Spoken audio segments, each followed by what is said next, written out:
Jeudi soir, la rue d'Arscott est bouclée. Peu avant, vers 19h, deux policiers en voiture arrêtés à un feu rouge se font agresser au couteau. Le conducteur, touché à la gorge, décède finalement à l'hôpital. Thomas, originaire de Limon en province de Liège, n'avait que 29 ans.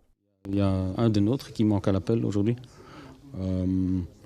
Faut d'abord encore se réaliser que cette personne ne sera plus jamais là. Et donc, voilà, on doit être là les uns pour les autres et on sent à travers les messages qu'on reçoit des autres parties de la police intégrée que c'est une émotion partagée. Le second policier, blessé au bras droit, a lui été opéré cette nuit. Il est hors de danger désormais.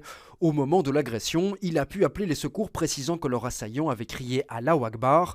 Blessé par balle, Yassine M, le suspect de 32 ans, a été intercepté par une seconde patrouille. Il est connu de la justice, notamment pour des faits de droit commun. Il a d'ailleurs passé un certain nombre d'années en prison.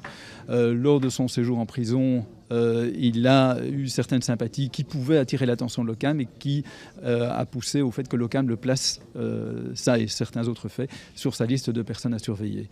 Mais depuis sa sortie de prison, à ma connaissance, il n'y a plus eu d'événements saillants dans son comportement. Pourtant, le matin même du drame, l'homme s'est présenté dans un commissariat à Evere. Incohérent, proférant des menaces envers les policiers, il a également demandé à être pris en charge psychologiquement. La police a pris contact avec le parquet pour voir si on pouvait envisager la procédure d'une prise en charge psychiatrique imposée, ce qui s'est avéré impossible ici, puisque pour pouvoir utiliser cette procédure, il faut constater que la personne refuse toute aide. Et ici, bien au contraire, lui s'exprimer expressément sur son souhait d'être pris en charge au niveau psychiatrique. Quelles sont les circonstances exactes qui ont mené à la remise en liberté de l'agresseur? S'agit-il d'un déséquilibré mental ou bien d'un profil radicalisé? Autant de questions que le parquet fédéral et de Bruxelles doivent encore tirer au clair.